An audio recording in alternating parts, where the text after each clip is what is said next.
long time to get that joke from Airplane. The drinking problem. Yeah. I have a drinking problem. Poosh, down your face. Hello, everybody.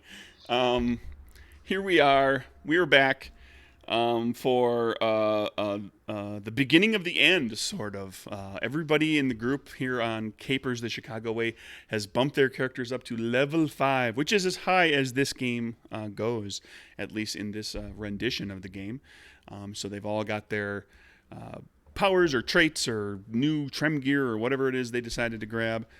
For some of them, it's a surprise even to me because I haven't been told what they've decided to do.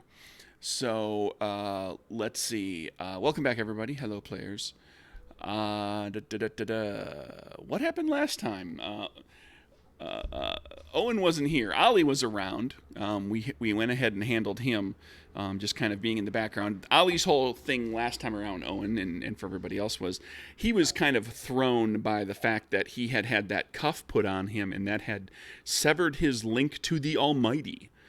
And so he was kind of out of sorts with trying to reckon how that could have possibly happened. A man-made thing, apparently, that that weakened him and just kind of destroyed his link to God, where he gets his powers. The group ended up, as we talked about, at Kieran's old family home, at least the version of it in this Chicago or this world, because Kieran is from the other side. And they regrouped.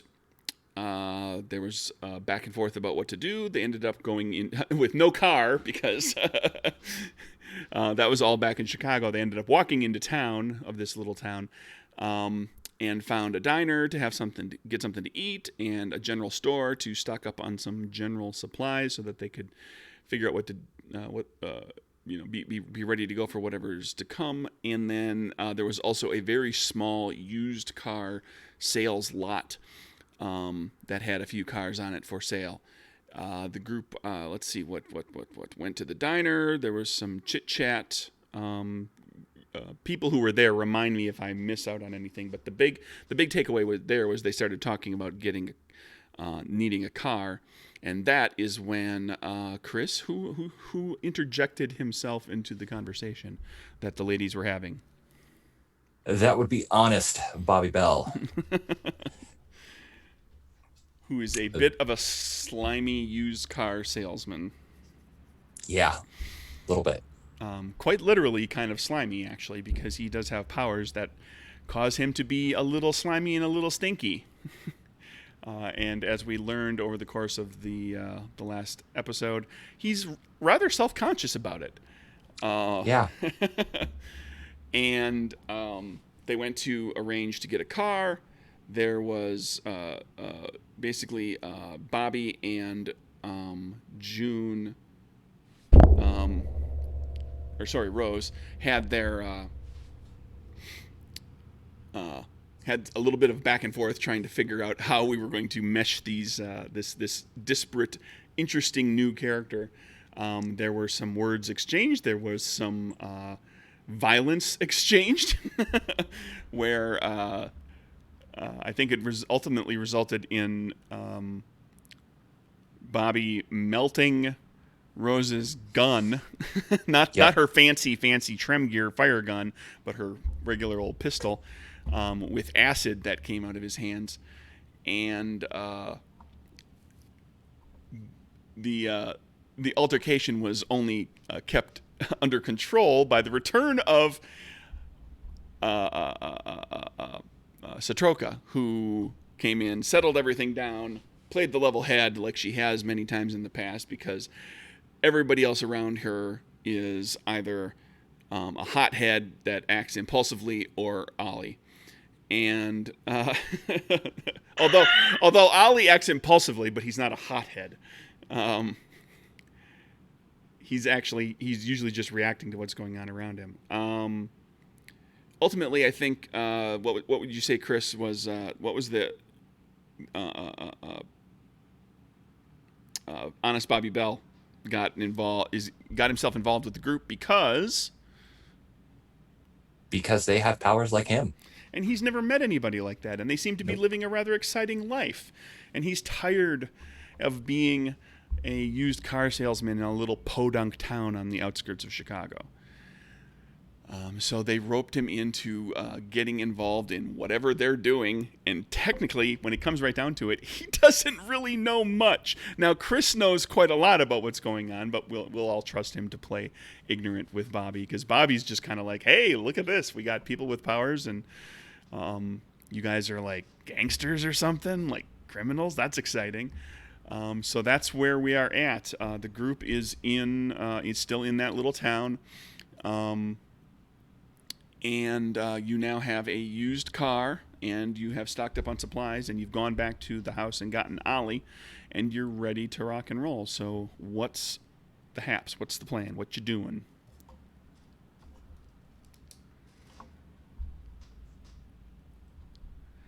Somebody's got to talk, and it ain't going to be Bobby Bell.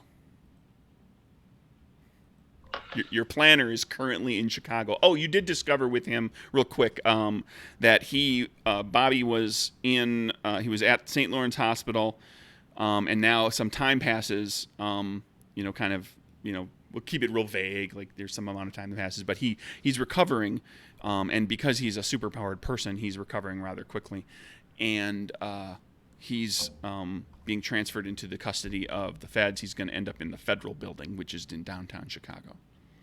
You know that much from contacting your Prohibition Bureau agent friend, actually Kieran's contact. So, pardon me. Right. Yeah. So that much you know. You kind of know where Kieran's going to be.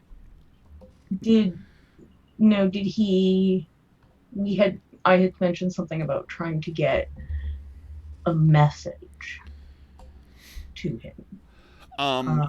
Yeah, you could try to arrange. You could get a hold of Agent Corwin? Mm-hmm. Yes. And try to get a message passed along to him. You've managed to. It was more like, or like a message back. Like, what do you want us to do?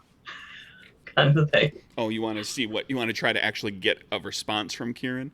Yeah. Okay, so what is because you're not there to have an ongoing conversation, what is the question or questions that you are going to ask him? And then Agent Corwin says he can get some responses. What do you think? You guys think I should Do we need to come get you? Yeah, like, what do you want us to do? Do you want us to come get you? How's the weather? How are they treating you? Thanks, Is the food Ollie. good? Thanks, Ollie. We missed you. Ollie's so helpful. Slancha.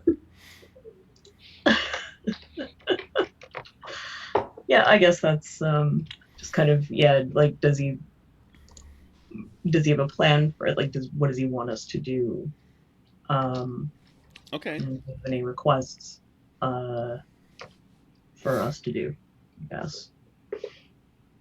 Okay, so basically, what's he planning to do, and what does he have any suggestions for what you should do? Because he's currently being held by the feds and recovering from bullet wounds. Okay, sure. You can send that message along with Corwin, Agent Corwin, easily enough. And that's just like a phone call. Are you guys going anywhere in particular? Are you still hanging around out by the house, or are you going to head back into the city? Well, I think I know that I'm pretty sure that like Satroka's pretty happy to settle into the house. I don't think she really wants to be around other people right now. Well, Rose is probably going to disguise herself and go scope around the areas to where Kieran is. She doesn't want to be anywhere near Bobby for much longer.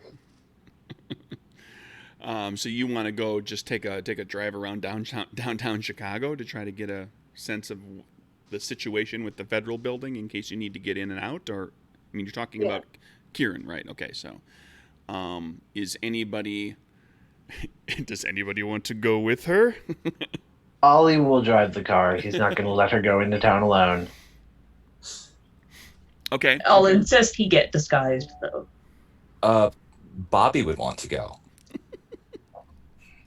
Are we all going? Or Well, Citroen just going to hang out at the house? Watch look, TV, binge some Netflix. I don't think she wants to be left behind, so I'll just, Steal things on the way if you like. yeah, exactly. Well, grab a bottle of vodka. Well, you're all Lock gonna end up in the city at some point, one way or the other. It's Yeah. just a question of Yeah, but she has been, trying to make sure that that this place is, since they had some time, that it's set up and that, they can lock it up and stuff, in case they need to come back again for. Sure. So you stash some food and water and medical stuff so that you could patch people up again if necessary. So you basically got a really Blanket crappy thing. safe house. Yeah. How long have we been here? Like hiding out here? A couple of days, couple of weeks? I mean, we'll call it, because like some amount of time had to pass for you to kind of get a hold of Corwin. We'll say it's been like at least like we'll call it 3 days, and that during that time, that was when Kieran got transferred, and you found out, like, you first got a status update that he was recovering and he was doing okay, but he was still kind of weak, and then he got transferred, and now you've heard that he's recovered further and everything. So it's at the point where, like,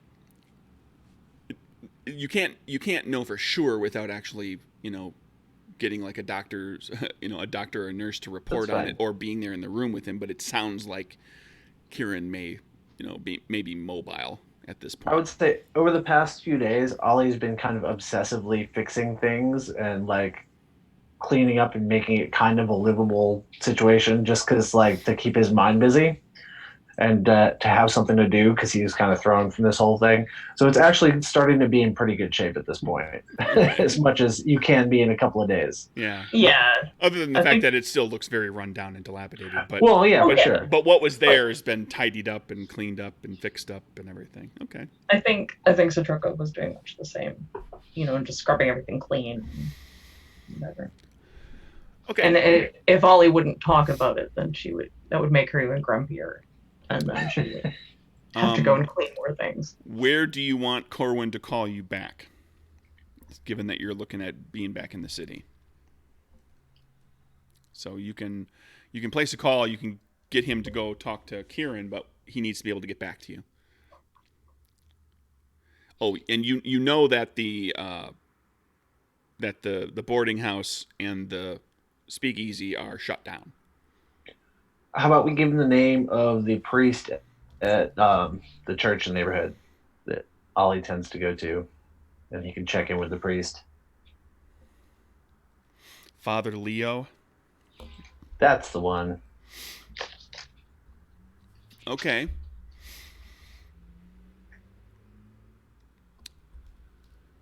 All right. So you pose those questions to Agent Corwin. He's going to have to. It's going to take him some time to get a moment alone with Kieran. He says he'll get back to you when he's able. The group of you are looking to. You drive back into the city. A quick jaunt, just like kind of in the general vicinity of keeping the car maybe a block or two away, not going right down the street there. You see that yes, in fact, Sully's pub, as it were, and the boarding house have all been boarded up. No signs of really any activity at the building. At this point, you still have not made contact with Maggie or any of the other people, with Big Ben or with Siobhan. Elsie had already gone. She had disappeared several days ago already. And all the regulars, of course, aren't going to be there.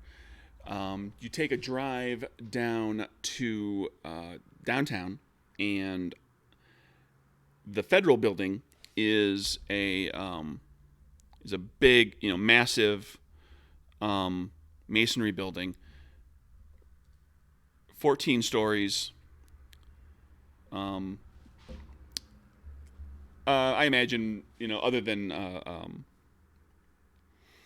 Bobby, one of you has been inside at least briefly at some point to see kind of what the building looks like or been by there.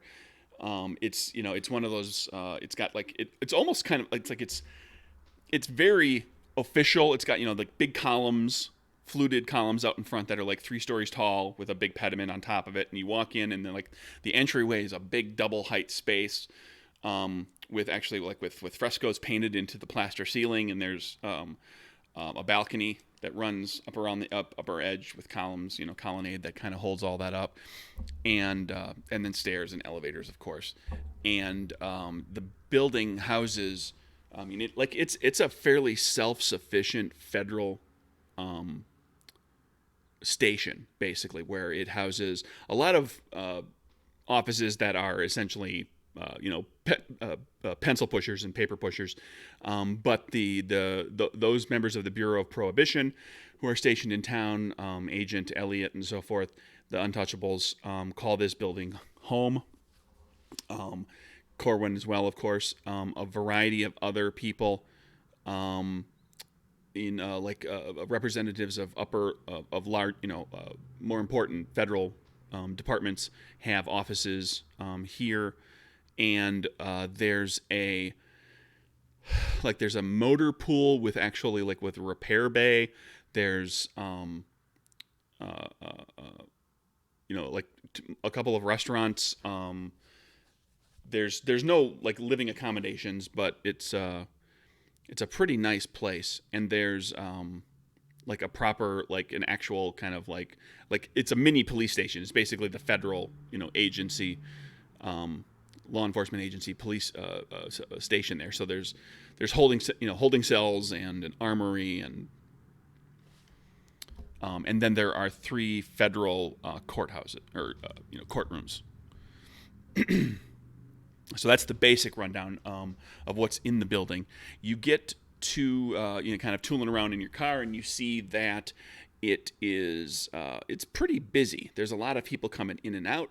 Most of the people that you see coming in and out are dressed well. They're in suits or nice dresses.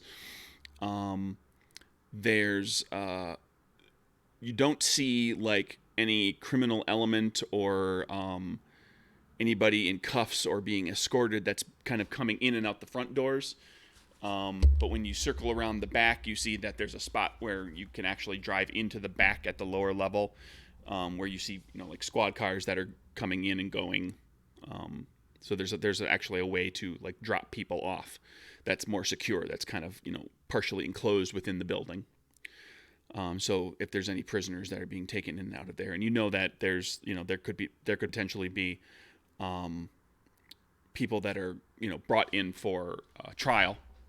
And that's where they would come in and go, enter and exit the building rather than right out in front. The only time that somebody who was in a trial exits out the front is when they're free, and that's when they come out and all the reporters are all around them and all that crap happens.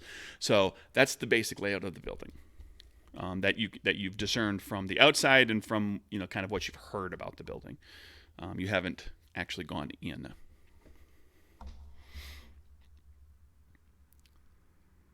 So are we just doing a drive-by stakeout and heading out, or? Well, I'm willing to get out of the car and actually go in and look around, but it's up to you because I thought it's pretty dangerous. Well, I for one probably shouldn't be showing my face around here. No, I don't think I should either, but especially Ollie. And I'm going to turn around to Bobby and look at him. So, Jimmy, what's your deal? It's Bobby, Mr. Borsi. Sure thing, Chuck. I elbow him. Actually, it's Bobby. So I can do stuff with goo. I can climb walls. I can melt things. Really good at melting things. And I'm pretty slick, if I do say so myself. Uh-huh. Why don't we send him in? I would, except for the fact that I don't really trust him to know exactly who Kieran is. That's a fair point, but at least they won't recognize him. I mean, I had called earlier and said that I would. The local deputy was going to be heading up this way. All We right. could stop by a store, pick up an outfit, maybe a badge. I mean, So a I guess pistol. I guess we're playing makeover then. Where are you just going to buy a badge from? Sears. I don't think you thought this through very well, did you? No, you can buy them at Sears. Where do you think the local sheriff buys his? It's a mail order deal. Or Please we allow can. 6 to 8 weeks for delivery. We're going shopping now. Is that what's going on then? Okay. Or Uh, how about this? I mean, I can just stroll in. Why don't you just walk in and see what you can see? All right. What it was Kieran, right? Once That's again, I don't trust you. I'm going in with him. aren't you, with all due respect, Do you Miss not Rose? see this disguise that I am wearing? It has worked so many times before. I don't think they'll notice me this time. Are you sure the blonde wig's a good idea this time? Would you prefer I went with the red one? Well, I you're going to mean, draw attention. I suppose blonde will do. I believe in Miss Rose. I think she can pull this off. Mm-hmm. All right, well, you kids had fun then. Because I'm about as close as I'm getting to that building right now. Mm-hmm. Me and you stay in car. Okay, so the two of you will stay outside for the quick escape, should it become necessary. And Rose and Bobby, what a great pairing to go into the building together, are going to go scope the place out. This can only end well. Only. What are you? What are you looking for specifically? Are you just trying to get a general lay of the place, or are you looking for anything in particular? It is a big building. Bobby turns to Rose and goes, so what's the plan, boss? The plan is you go in and you pretend to be, I guess, the deputy of whatever you were trying to talk about. And then I come in and I am just a woman looking around, and you're there to distract them, and I'm there to look around. I mean, I don't really look like a deputy right now, though. I mean, I don't have my gun. I don't have my badge. Don't you think I'm gonna figure it out? Rose hands him a pistol. Um, We'll start with the basics. I have a gun, now you have a gun. But okay. You can say you're off duty, but you still have license to carry a firearm. So, But I don't actually have a license. too bad. Oh, you're the boss. Bobby's gonna get killed. Okay.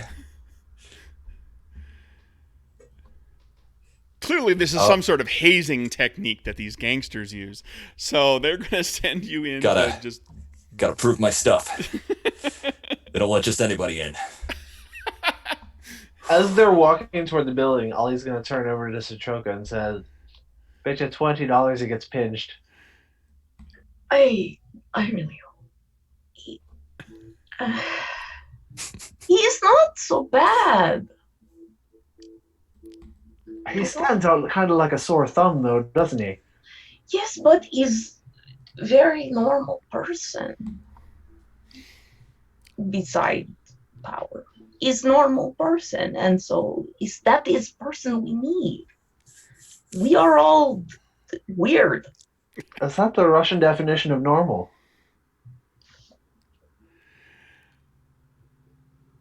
Anyways. Inside, the two of you walk in kind of separately, and it's a bustling place. A lot of people walking around in here. Some of them look very official, look like they really know where they're going. They're,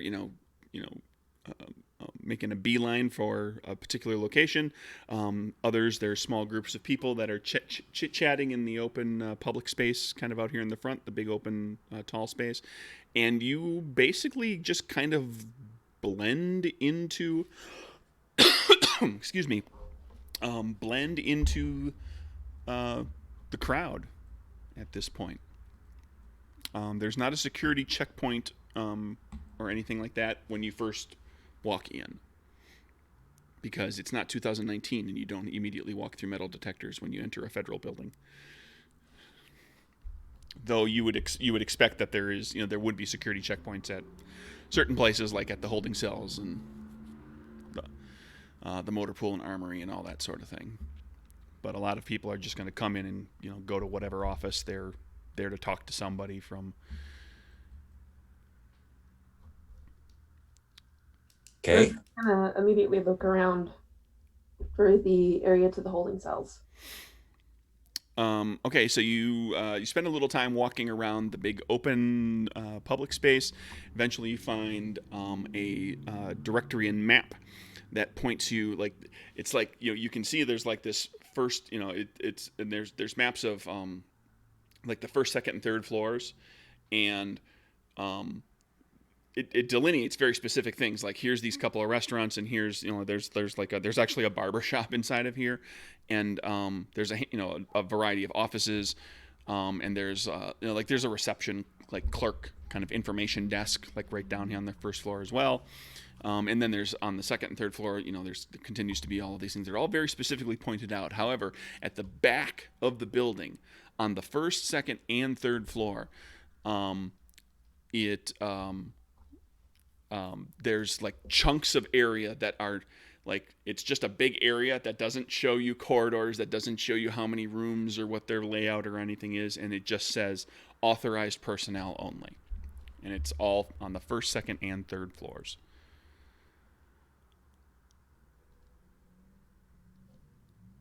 Well, I guess that's where I need to go.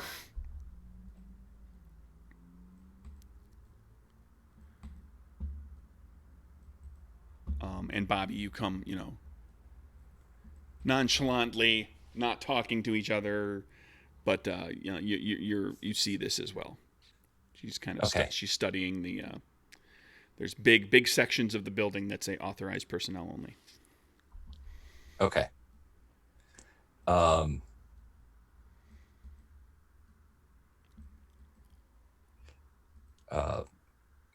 Bobby will walk up to. Is there like a front desk or a receptionist or something? Sure, like an information desk. Sure. Bobby is going to walk up to the reception, the front desk. Okay. There's a young man manning it there. Next to him is a woman who is very clearly packing a pistol underneath her jacket, like the shoulder holster. Although she is not displaying a badge. He walks up to them, says, how y'all doing? I'm Deputy Duncan, came here from Winnebago County. I'm here to, I was told that there is a Kieran O'Sullivan here. He is being held in federal custody. We would like to formally request that we may speak to the prisoner, seeing as how we believe he is related to some crimes that may have been committed in Winnebago County. Are you all the folks that I need to talk to? You'll need to speak with the federal agents in charge of anything like that. I don't have anything to tell you, sir. But and who would that person be? You would need to go back through here to the security checkpoint, present your credentials, and arrange to speak to this prisoner if they are in fact here with federal agents. I see. Well, thank you kindly for your. And he's kind of giving you a look like assistance. It's like a half. The look is kind of like half like, is this guy up to something? And it's half like, what a rube. What a bumpkin. Bobby is in his element. He walks over to the security checkpoint. Okay. Two armed federal agents in in uniform with badges displayed are standing at a doorway. And what is Rose doing? Now here's her big distraction that you were looking for. Can Rose see past these guards? Did Rose what? Can Rose see past the guards? No, the door that they are standing in front of is closed. Remember how in the courthouse, which is like that was a state courthouse that you were dealing with, or a county courthouse. There was a security spot like this, but it had like a desk, an open desk with there was like a person there to talk to. Where here there's like literally just like two federal agents and a door. Like you can't see anything beyond anything. Okay. Rose is gonna grab Bobby by the arm and be like, I heard you're from Winnebago County. I need to talk to you for a second. Well, it is a small world after all. Imagine that. You're from Winnebago County, too? Yeah. It's quite a small town, isn't it? Couple of people kind of look at you weird.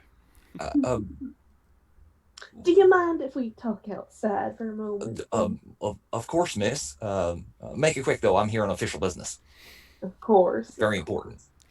Okay, cut to back outside at the car. Ollie and Satroka.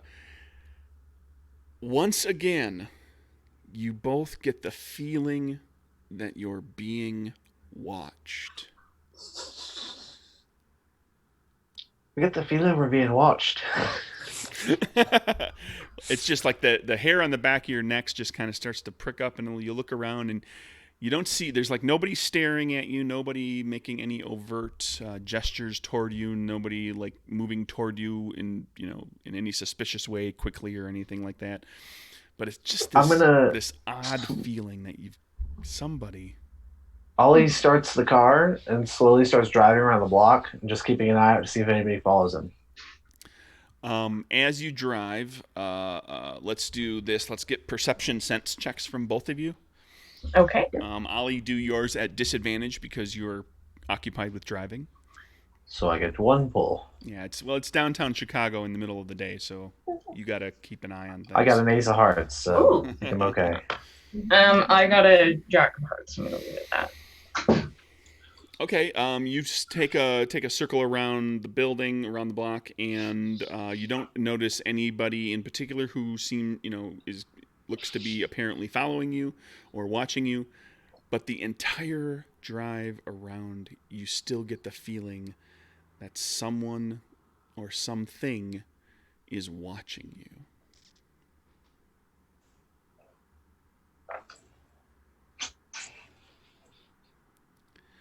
As you come around the fourth side of the building, you kind of like, when you went across the front and down the side and around the back, and coming up the side of the building, you see a flash of light down an alleyway that kind of empties out onto that side of the building. And there is a spinning disc of light that looks an awful lot like something the two of you have just seen a few days ago. It's a portal that has opened up, and out of it comes walking Maggie. And you don't feel like you're being watched anymore. Although she's looking right at you guys. I'll open the door. You need a lift. She, kind of walks out of the spinning disc, the portal. It closes, pop, and closes up behind her. She hurriedly moves over to the car, jumps in. I was wondering how long it was going to take before I'd find you. It's been a minute, hasn't it? I figured it was only a matter of time before you came here, so I checked in every so often. Well, you did the right thing. We're here now. Any news? What just happened? Well, the place is shut down, Yeah, we saw that. and they took my boy away. We saw that too. The best I can surmise from word on the street is that If he's anywhere that I could find him, he's in here. Of course, if they took him outside of the city, if they took him to Washington or anything like that, I'm never going to find him. I have no idea how to get to any of that. But if he's here, he's in this building. Well, we have some contacts with some people that work in that building, and we're expecting to hear back from them pretty soon, one way or the other. And Rose is in there with a new fellow we met along the way, trying to scope the place out. So we might get some solid intel for you. He was at the hospital. He was at St. Lawrence Hospital for a while. I was able to keep an eye on him, but then the feds took him away. And they lost me. I couldn't keep up with them as they were moving. That is so sweet that you were there for him, though. So, Is he? I was so worried that he maybe was not okay. But he was hurt bad, but it looks like he was getting better while he was at the hospital. I have not gone looking for him here yet. It takes quite a lot out of me to do these things.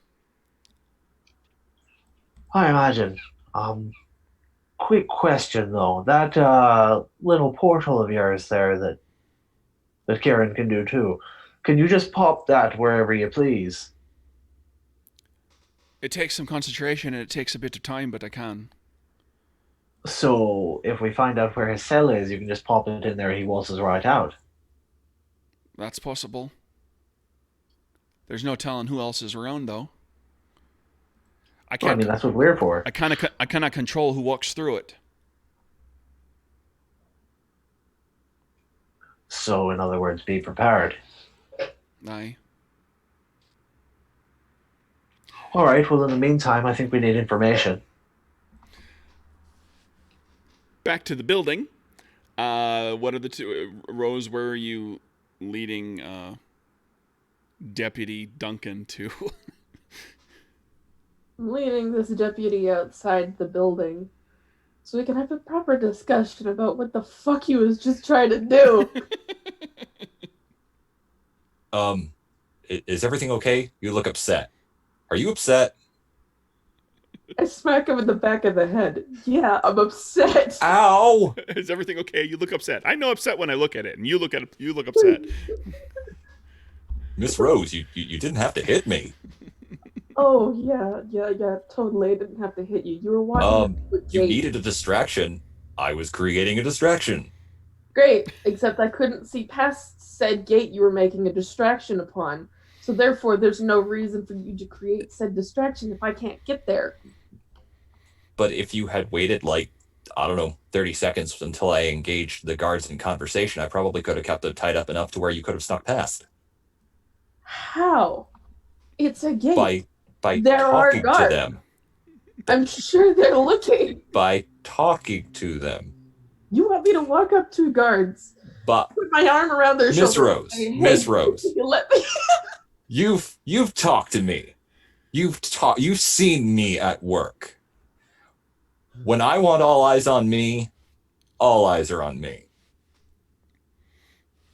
I've seen you at work. Indeed, you have. Well, he's other than the couple of off-putting things that he has said, he does come across as a fairly charismatic guy. Like you've met his type before. Like he comes across as a little bit of a slick kind of shyster, but you have literally seen him at work, though. Before you get the car. That's true, technically. Well then, my friend Duncan, how exactly would you have gotten past the fact that you don't have papers to prove that you are who you are? You don't need papers. Pretend I'm the guard you're attempting to woo over. You just need people to feel sorry for you. You need them to think you're not dangerous. All right, so how do I get through after you get through if you believe that... I make a big hoopla about the fact that I've forgotten my credentials. Oh no, the sheriff's going to kill me. He's going to have my badge. Fellas, look, surely you can put yourself in my shoes. Surely you can cut me some slack. And as I'm creating this big scene, You sneak right behind them through the door. It really is as simple as that. All right, we'll try your way. If your way ends up failing in a flaming glory, I will try and get us out of the situation by lighting things on fire. Because that's the only thing I can do to try and assist the situation. All right. So while they're wrapping this discussion up, this is when Ollie and Satroka and Maggie kind of come around the front of the building again in the car, and you see Bobby and Rose, who are now back outside the building, having an argument. And Satroka, it looks an awful lot like the argument they were having in the office at the used car salesman, at the used car lot. Neither of them has a gun pulled on the other this time yet, but they're having words. Yet being the operative word. Oh yeah. I Ollie's gonna holler out the window. Oi! You two lovebirds quit bickering and come over here and tell us what you found out. Don't make me murder you, Ollie! I will! I'd like to see you try. Uh, Have you learned anything? You get a look from a few people that are coming up the federal building steps when you say that. It's a joke, you know, when you get really mad at someone, you say you want to kill them. It's a joke. They're still looking at you. Don't worry, she's me cousin. She says it all the time. I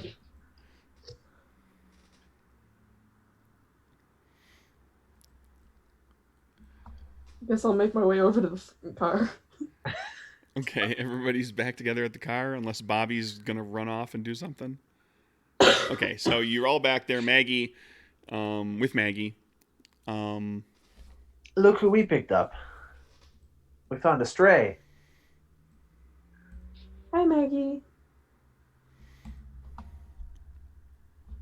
Ma'am, I don't think we've been formally introduced. This Bobby is Bell.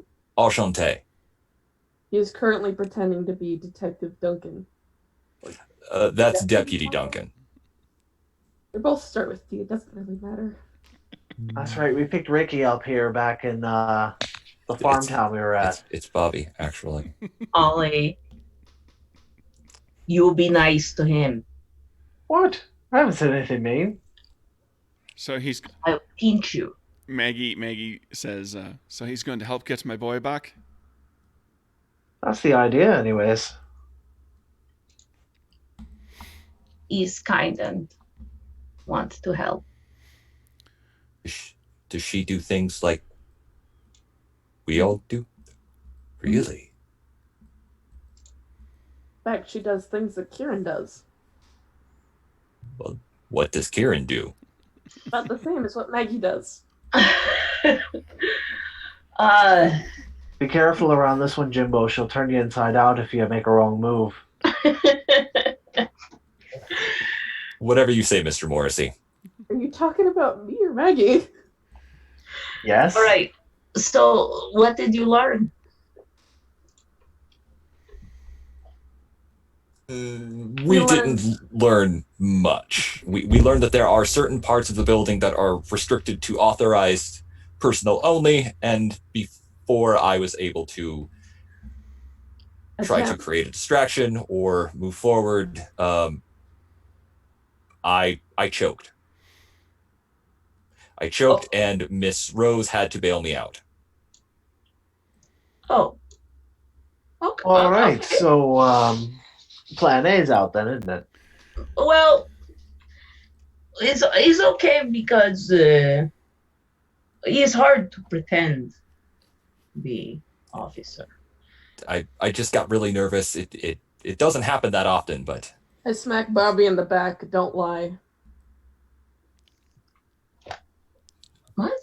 I know you're being nice and you want me to feel like you're a cool guy, but don't fucking lie. The reality is that I decided that what he was up to wasn't exactly what I thought he was doing. He walked up to the gate. I didn't see him as having enough credentials in order to get through the gate, and pulled him out of there before he did a second move. Well, I mean, regardless, the fact remains we haven't learned anything. Right. So, do we want to try that again, or do we want to just call this a lost cause and see if Father Leo's heard back from our friend in the inside yet? there's another way that we could get in. I think me and Bobby are going to make a secondary attempt. I can just What climb up the side of the building. Well, not in Broad daylight. yes, not I in mean, day. People If see. I move between the alley, I could probably Mhm. scale up to a window, melt a hole, and get in.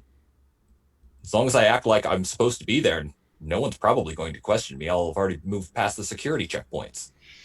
True. That is good point. It's not a great plan. Probably not even a good plan, but No. it's all I could think of. Well, let's weigh the pros and cons here. Maggie chimes in, says, I can probably get us inside once I can figure out where he is if Kieran is in there. But it takes a lot out of me, and I'm not going to be able to do it until I've rested a bit. Okay. All right, so we've got. Keeping in mind that you've got Corwin going in there to talk to him specifically, so Corwin will know where he is. Yeah. That's true. So Why don't you? we've got our man on the inside that'll probably be able to find out where he's at. Supposed to send word to Father Leo. We could check with the father and see if he's heard anything yet. Give Maggie some time to get rested up. Or we could take Jimbo's plan here and let him climb in through the wall up on the third story or whatnot. Hopefully not get pinched. But on the plus side, they don't really know he's associated with us. So if he does get pinched, we're kind of in the clear. If not, then, it's a win-win. So really, I'm fine with either of it. What do you all think? I think we not take chances right now, and maybe we do a smart thing and just go take phone call, go from there. That's fair. Maggie says that doing this nowadays takes quite a bit out of me. I imagine that I can get you in, but I wouldn't be able to get you right back out again. Or I could get you out, but not get you in. Okay. We will see what they say, what they want us to do. Well, first we've got to find out where we're going. So let's swing by the church, back in the old neighborhood, see if Father Leo's heard anything. It's been a while since my last confession, anyways. Probably due for another. And yeah, we'll play it by ear. Maggie, you got a place to rest? You want us to drop you off anywhere? Or are you just tagging along with us? Well, now that I found you, I would prefer not to be left out. All right. Then let's all get headed. So heading to the church. Yep. You tool on out to St. Thomas Cathedral, Father Leo, and kind of lay low for a little bit. And with the good father, he accepts donations happily for helping out. And after a few hours, you receive a phone call. The phone rings. Father Leo answers it, and then comes and gets, I guess, Satroka, who was spearheading the questions. Yeah, I'll get over there and excitedly pick up the phone.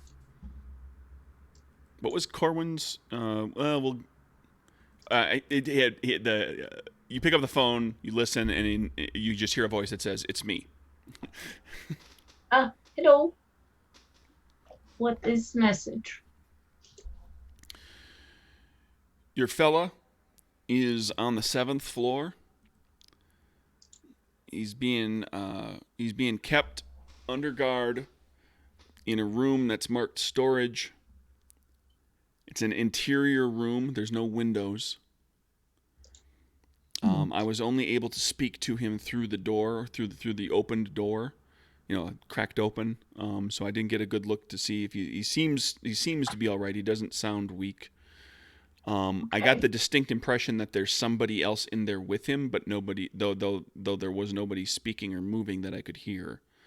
But I wouldn't be surprised if he's got a shadow. Mm-hmm. And there were no guards who were standing guard at the doorway, because as a storage room that would look a little suspicious. But there was an inordinate number of undercover federal agents who were making their way around the 7th floor during the time that I was there. He said that he has made an arrangement with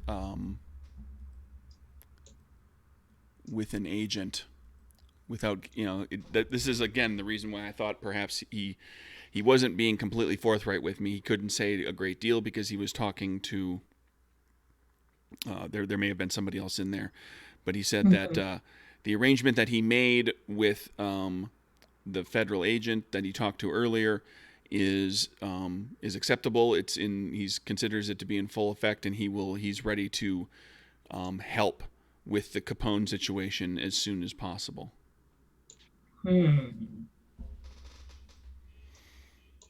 Okay. Did he find a way to tell us what to do?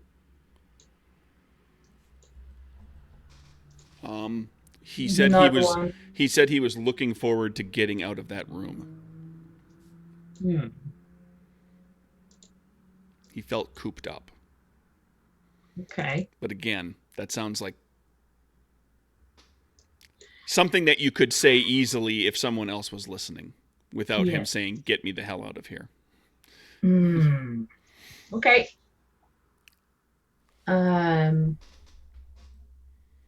If you speak to him again, you can tell him we find his mother, we find Maggie, and try to find a way to get to him. I'll keep it in mind. I don't know that it's probably not a good idea for me to wander back up there anytime in the near future, as I'm not part of that specific investigation or questioning. But I'll keep it in mind. But I have to ask, what's this arrangement he's talking about? Am I in jeopardy here? Am I in danger? No. What's this arrangement? I'm not sure entirely. He talked a little about it, but we only have chance to start to talk before. You muted. Sorry. Something suddenly popped up on my screen. We only have a moment to talk about before everything happened, but he think maybe he give information for his safety, but he not you. That would be no. He give information on Capone. He know thing of Capone, I think. Corin says, all right. There's a long pause as if he's thinking.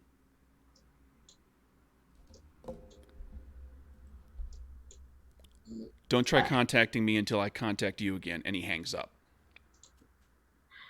I am not good at this.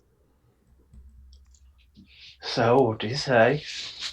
I'll just tell them everything that he told me and explain where the room is. All right, so Maggie, do you think you can get us right in there? Or is it more of a outer wall situation?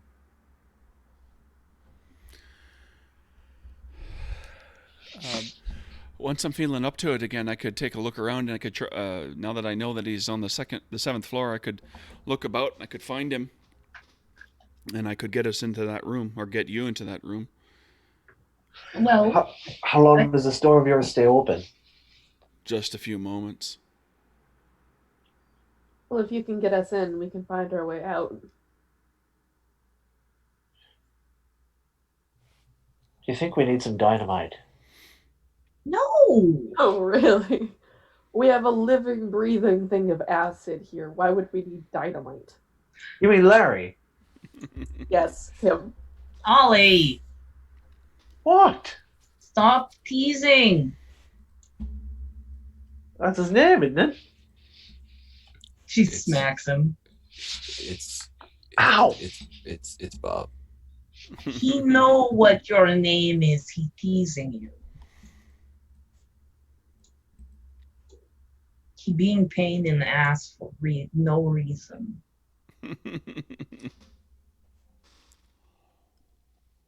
Okay. All right, We then. have. That's enough of a plan for me. We maybe rest tonight and try in the morning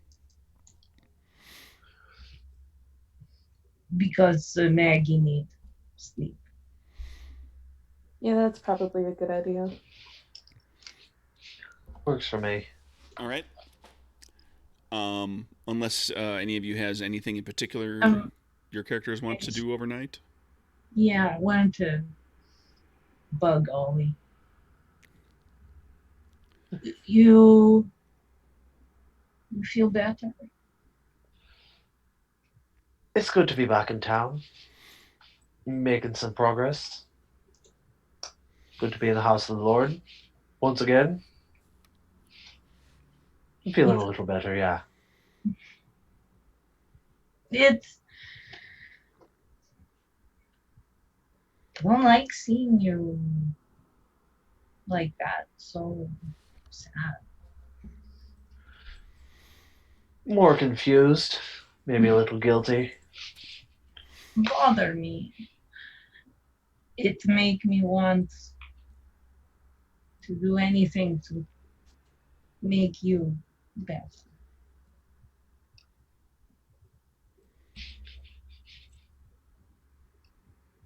I'm feeling all right now. We'll go get Karen back. Everything will be right as rain. All right. Okay. Sun goes down, sun comes up. Next morning. Bobby would like to buy Rose a new gun. He feels bad for melting her previous gun. So he goes and buys, if he can, and he doesn't know Chicago very well, so it'll probably take him most of the night, but he wants to try to find one that has like, if there are any like thorns or like roses that are actually like etched into the gun, he wants to try to get one of those. If he can't, he'll just try to get the nicest gun he can. Okay. There's nothing quite that fancy that's like just out on display ready for sale. But you could order. You could have somebody do some etching. Absolutely. He actually feels really guilty about melting her gun, and he wants to stay on their good graces because, well, they're rich and powerful gangsters, and he is not. But he wants to be a rich and powerful gangster, so he's going to try to suck up to them as much as possible. He's so cute. Okay. Ollie's actually going to stay up all night drinking with Father Leo and periodically praying and whatever else. But he's not actually going to sleep at all. Just kind of reconnecting to his spiritual lifeline. But, I have an exhaustion boost, so I'm good. Okay. Satroka would have been there for some of the drinking, but would have just fallen asleep. So.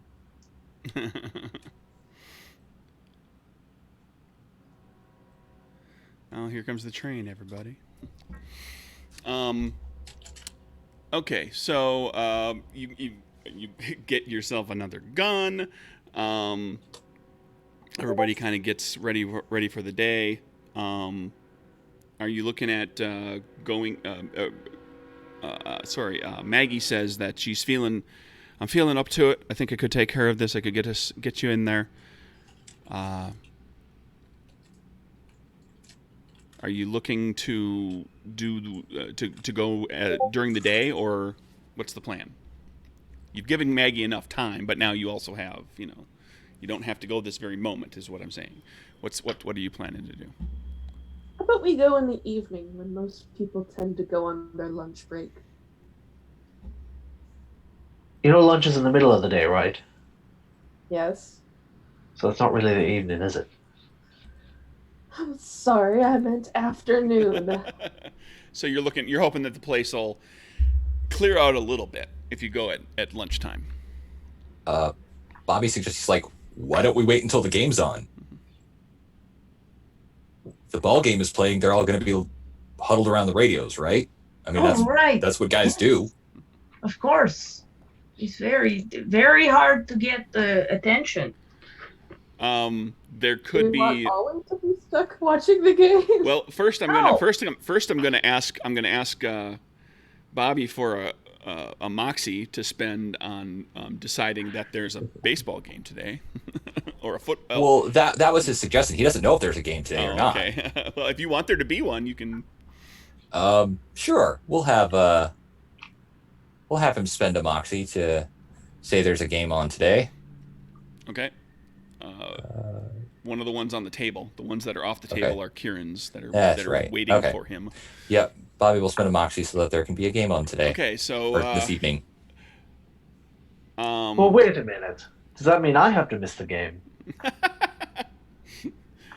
Okay, so you're shooting for the evening. So like the place will clear out quite a bit, and some people who are staying late will probably just be hanging around listening to the radio to the baseball game. Okay, so you want to wait that long? Everybody, is that what we're thinking, or is this an afternoon game? That happens too. Actually, that happens more often than night games, just because in this day and age, just because the field is lit, but it's it's the 20s, so it's not well lit. Like night games are actually kind of a pain in the ass. Yeah, I think it would be an afternoon game. Okay, that's fine. It can be an afternoon game. Okay, so you're going to go in the afternoon. Are you where are you taken off from? Are you going to go, like you're at the church? Are you going to do this from the church, or are you need to take Maggie somewhere to create the portal? Well, she's got to go. Why can't we do it from the church? You can.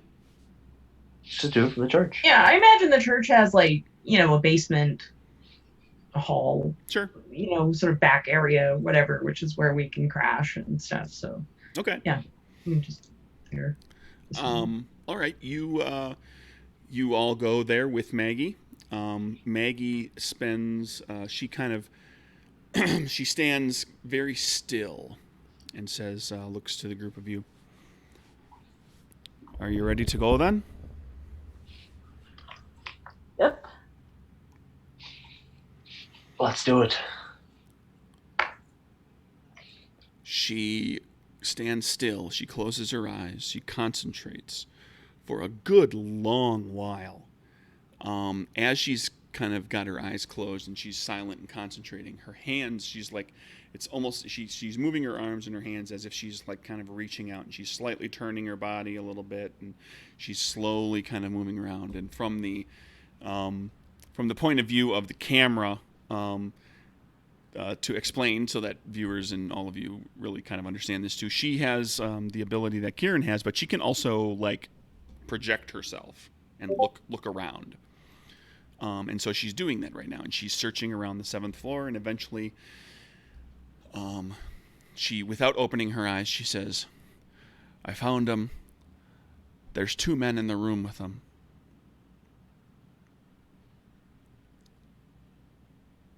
Oh, we don't want to go.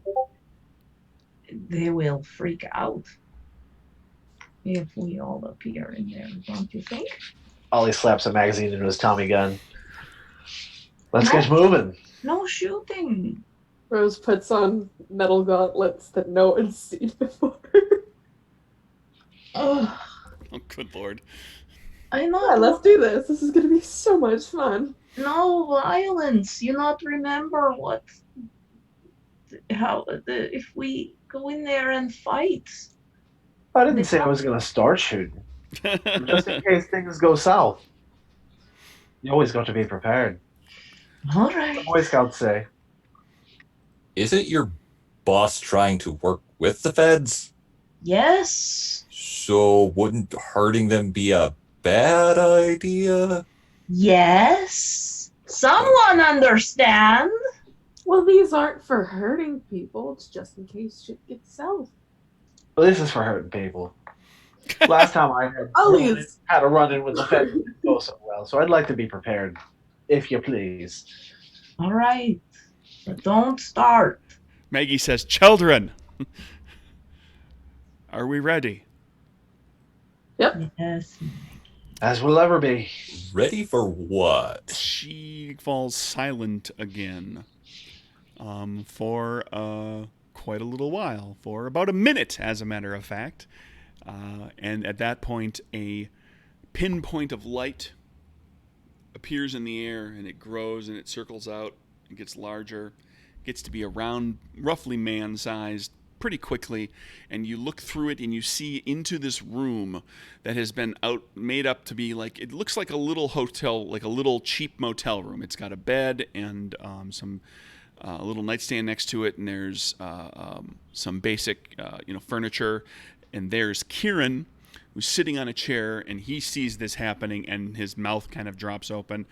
And there's two gentlemen in there with him, one of whom is sitting at a table with him, and they're playing cards, and one of the men is standing in a corner, who's just kind of he's standing there watching all this go on, and the portal opens up. And what do you do? I push Bobby through the portal first. Okay. I will. Bobby resists. I'm gonna jump right through. Okay, so Troka jumps through. Ollie just strolls right through. Ollie just la da da da da. This is old hat. Good to see you, boyo. I did this less than a week ago. Good to see you, boyo. Looks like you've been taken care of a little bit while we've been gone.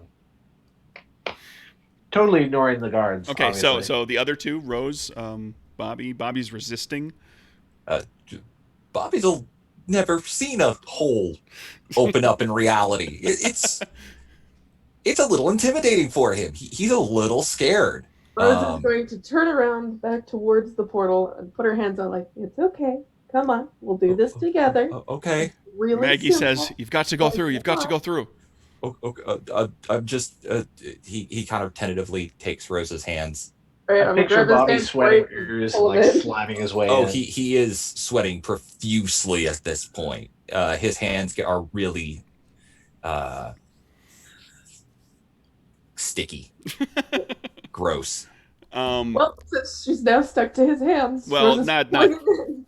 No, it's actually kind of more like slimy slick than sticky. It's a little sticky, but like it's baby steps he's taking. He's very nervous about this portal. Okay, so Rose is walking him through, like, come on, and he's taking little tiny steps. I mean, Okay, we need to hurry up here, is this boy. gonna hurt? Maggie just Maggie No, says, come on, we gotta go. It's quick. We Maggie gotta go. says, "Move it along," and the portal starts to close. This is all happening in the course of one like of two just a choices few now. seconds. One of two choices. You hurry up and get into this portal, or you let go of my hands and you stay here and wait with Maggie.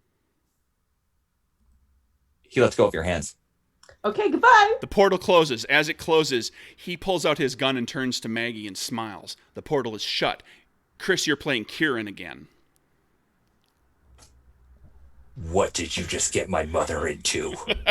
And we're going to go right into initiative with the two guys. I'm going to take away your your moxie that you had here. That moxie belongs to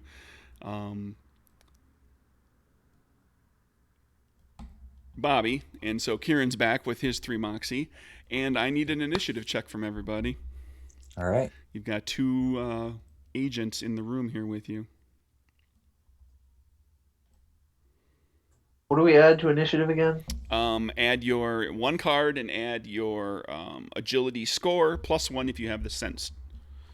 Okay, Skill. so Jack +6. So King, Queen, Ace. So Ace +3? Sure. So it looks like Ollie's first.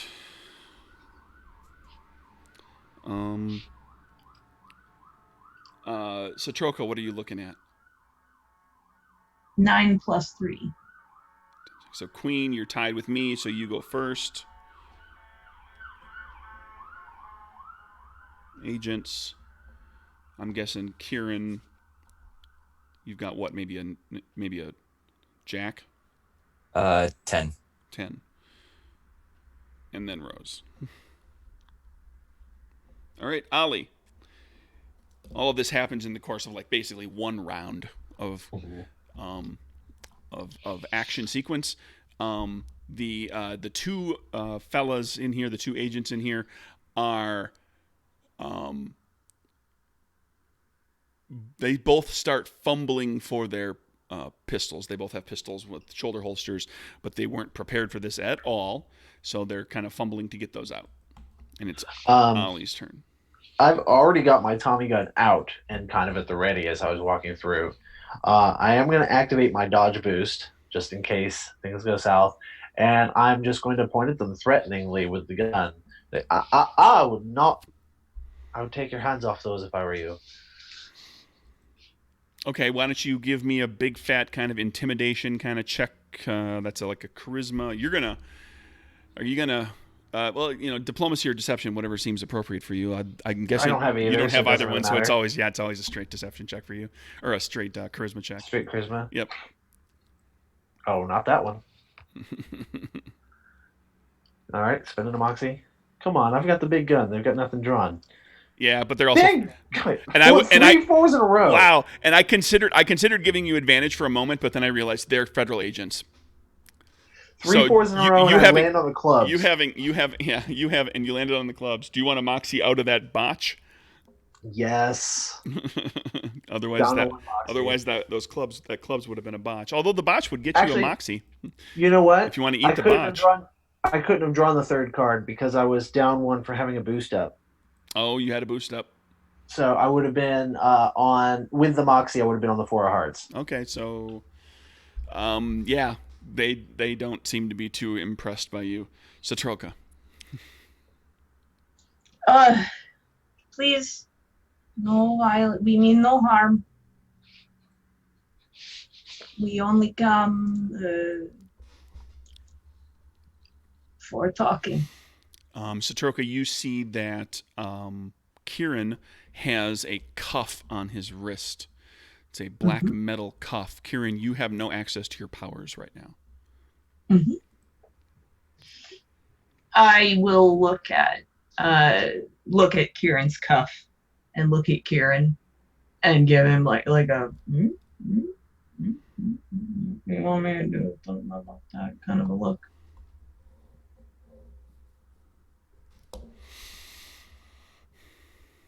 Does he? I don't know. I mean, Kieran. Can Kieran talk? Sure. Kieran's fine. Kieran can walk around. Guns down and hands up, idiots. I don't have a gun. I'm just standing there. He stares daggers at Ollie as he says that. Mm-hmm. And I'm trying to. Well, he looks over at Rose as well. Okay, the agents pull their pistols and level Rose them. is not holding a gun. That's fine, but Ollie is. So the agents pull their pistols and level them at Ollie. Mm-hmm. I'd like to sort of. And they say, "Drop the Chicago typewriter." I love the name that they call a Tommy gun a Chicago typewriter, but it just doesn't sound good when you're talking. It's too long. So they say, drop it. and they just keep saying it over and over, and they're like, they've got their pistols up, and they're like inching toward you, like Ollie! Well, Ollie's back like, no, you drop it. Ollie! And now it's officially Kieran's actual turn. Okay, Kieran wants to try to convince Ollie to put the gun down. Okay. That's role playing, baby. Okay.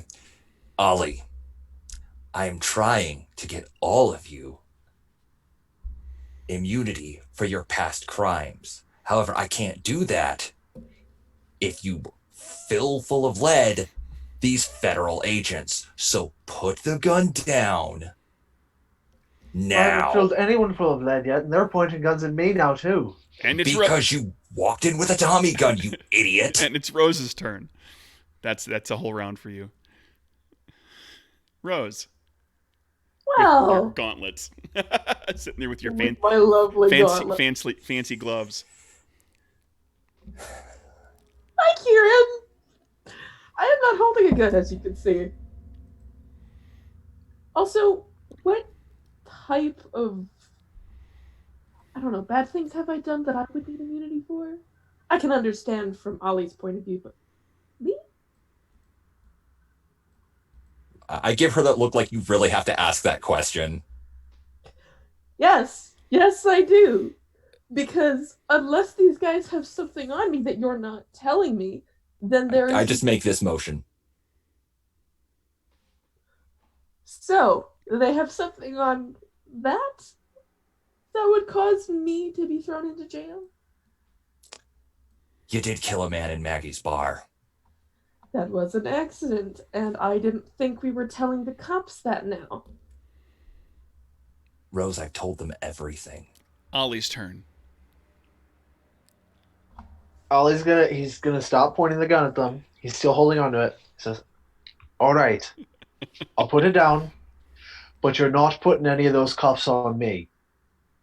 I know what they can do. I've already had that. I put it down. Put it down. Put it down. I mean, they just keep screaming at you until you and I set it on the ground. Okay, Satroka. Thank you. I'm gonna try and talk the agents down. Just calm them down. Just try and tell them, we are not here for fighting. We are here for talking. Please. Yeah, they're really agitated. I mean, even with Ollie putting the gun down, who knows? Like the slightest thing could set him off. So let's see, like a charisma diplomacy from you. Okay. I only have 2 charisma, so we'll try. Yeah. All right. And with a boon, that gets both of them. So you keep the triggers from being pulled on their turn, and then Kieran comes back around. Kieran's turn. Gentlemen. Both of the agents, at this point, they were fingers on trigger. Mm-hmm. Now they're in that stance of like finger is now flush along the side at the trigger guard, so that the finger's not on the trigger anymore. That's how much she got. Right. them to change. Gentlemen. Please do not fill my confidential informants full of lead.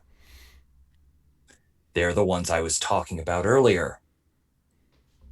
We kind of need them alive. One of them says, and he points in the direction of where the portal was and says, Well, what the hell was that then? That was a misunderstanding. Mm-hmm. It won't happen again, I can assure you.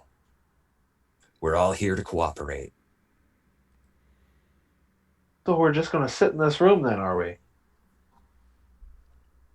Ollie, I know this is difficult, but you need to not talk.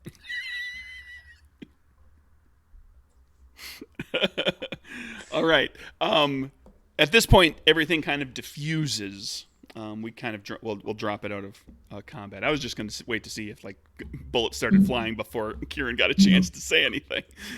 I was very afraid that was how things were going to shake out. Me too.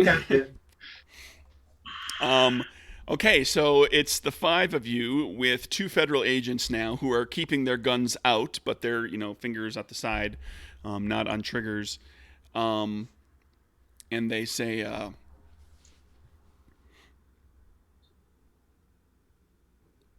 they both look to each other and they're both like actually kind of not sure what to do at this point. Says, well, Rose is gonna walk over, sit down on the bed that Kieran has here, and says, if you're gonna try and get me immunity, you better tell them the entire story of all of the wrongdoings of my life, including the times that I stole, all of the bodies I've cleaned up in the most recent past. now they're both their eyes are starting to widen, and they're whispering to each other. One of them says, and maybe we have to secure all of them, but one of us, we can't. I can't just leave you in here by yourself with these five. Maybe you would also like to tell them how I'm connected to Torio or Capone or maybe Giuseppe. They already know that. Oh, really? You Yes. know that I'm connected to Torio. You know I'm connected to Giuseppe. How do you know that I'm connected to Capone? I don't remember telling you. We did You go remember how you acted in the other Chicago, right? Didn't take a rocket scientist to figure that one out, Rose. Also, he can poke in people's brains.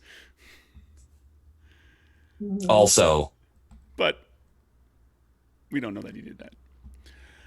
But did you tell them everything, or have you only told them like the base amount of things that you know?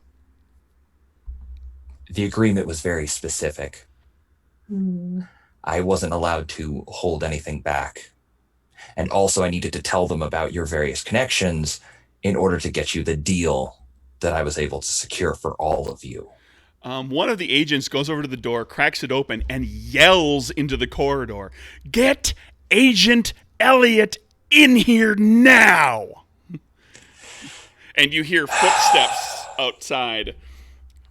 Kieran starts rubbing his head. These two agents look to the group of you and say, you all better get your act together, get your stories straight, because Elliot's coming in here, and if it doesn't hold water, you're all going to prison.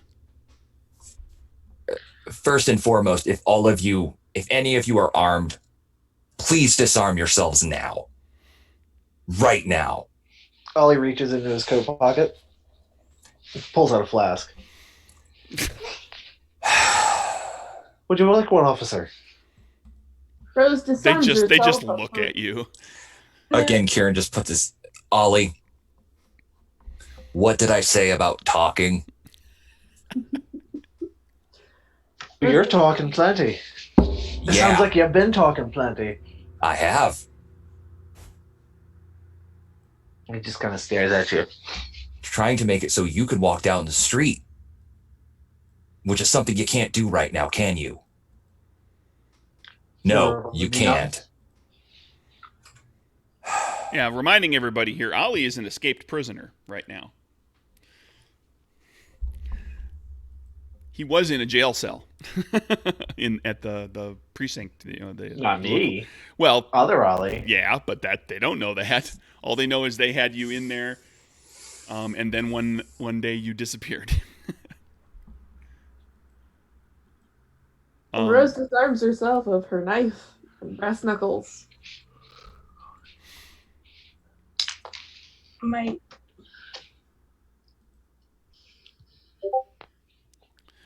She's gonna, just put her one arm around Ollie and give him a squeeze, and then pull out her little dagger and hand it over.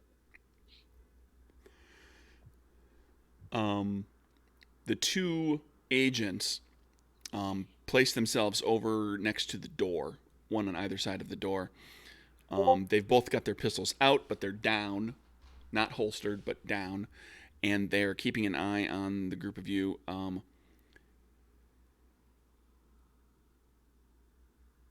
One of them just kind of looks to Kieran and says, "It's probably a good idea if you tell them what you've done." So, I have made a deal.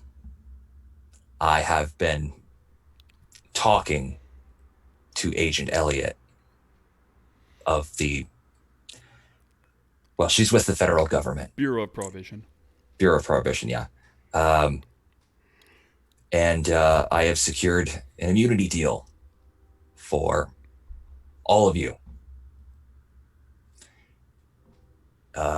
And a immunity and I guess you'd say new job for me.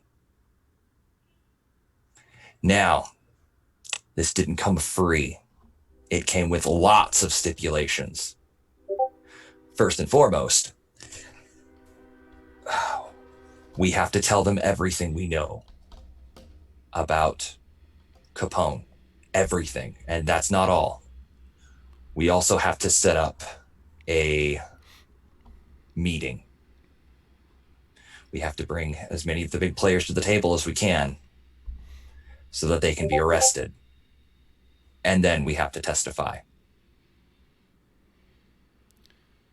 You'll probably need to get some information as well about everything. Like they can get to Capone easily enough. I mean, the guy walks around, showing off.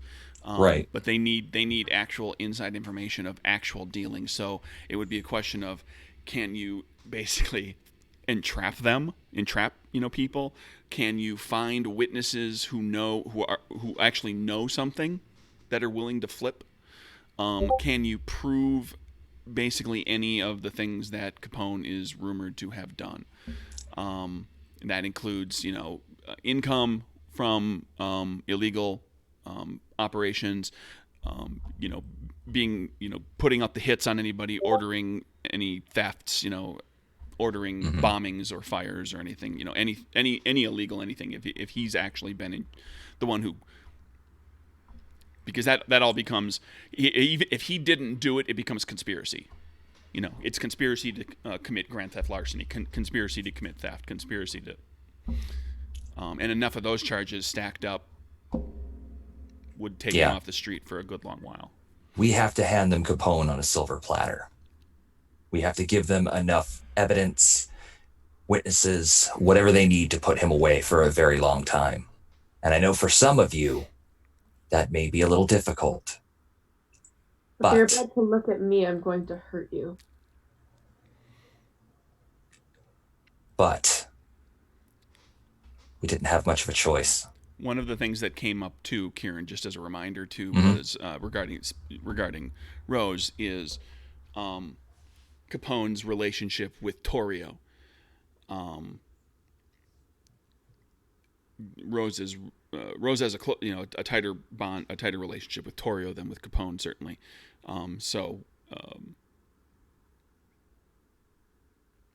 You have to handle all of that with care. Right. That's a reminder for everybody too, that there's but Torrio is also supposedly on the verge of retirement. Right. She's been clinging to her leadership position mostly because Capone is such a hothead. Right. I look at Rose and I say, now it is possible that some people in this arrangement that I have made might be able to walk away without facing any consequences. But we have to play our cards very, very carefully in order to make that happen. I don't believe that will be a case, but if you're going to attempt it, then attempt it. You're going to have to help me make it that case if you want them to get away. Sure. I'll help make... Alone, I can't make this deal work. It's going to take all of us. As long as we can get our Russian friend out of this okay, should be fine. That brings up another question. Does this immunity extend to all of our other associates in our little, what was it we called it? Neighborhood council? Neighborhood watch? The association. Our business association. The business association. Given the short duration that all of that's been operating, they are small potatoes. Okay.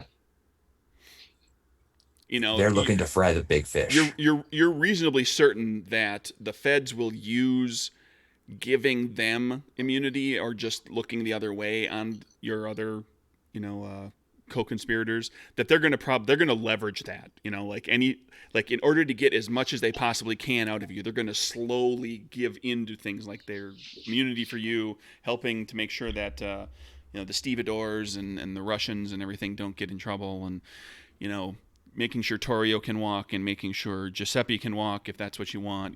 Like they're going to leverage every single one of those things. So it's going to be like a multi-step thing. Like, okay, you want this to happen? Well, we need this. You want this to happen? We need this. That's how the feds work. They're going to milk you guys for everything you can possibly give them. Right. And it becomes a question of, do you want, are you going to try to get all of those things, or are you going to let some people take a fall? Well, I've got no love for any of the gangs, but I'm not betraying any of our own. So No. if we do this, nobody goes down. I am with you on that. But really, what I want is not worry about Ollie get arrested. Love, I've been arrested more times than I can count. I'm not too worried about that. Not able to go down the street. I want you to take me out to dinner. I want to have a normal life. Okay, so that's basically all on the table. As we wrap up this session, this episode, we flash back to when Satroka got off the phone and walked out into the room with the three of you who were there, and Maggie and honest Bobby Bell. And Satroka, you informed us that you tell them everything. And in that discussion that you had with Corwin, Capone's name came up. An arrangement came up. So there are things, and that's like, we'll do it like this, like the flashback to that. And now for that discussion where Satroka's sitting here and she's telling everybody all about these things that she got message from Kieran about, and close up on Bobby Bell as he's kind of putting things together in his head, and a little smile crosses the corner of his mouth. And then the group of you decides you're going to go break Kieran out. And that's where I'm going to wrap up this game session. You're totally messing with us now. So, there we go. Bobby is wherever he is. Maggie is gone now. You don't know where she is. And at the very least, Bobby knows like there's something fishy going on, something involving Capone that's going on. So the group of you, before the next session, are going to have to figure out where your priority is. Is Bobby a priority? Is getting Maggie back a priority? Is starting to appease Elliot, Agent Elliot, and getting some of these machinations moving the higher priority? Because I want to know, I'll certainly, like, the feds will want you to start getting things moving immediately. They don't give two craps about Maggie or Bobby. Well, they don't really know anything about them right now. You might be able to convince them to care. So figure that out for the next session, and we will dive into seeing whether or not the worst gangsters ever can in fact become great federal informants and manage to set up Capone. The answer is absolutely not. Well, it might happen. It just might. It might. Oh, maybe good at something. It'll work around and go over there. It'll be like, some failures along the way. Slick Willie's going to turn us into Capone.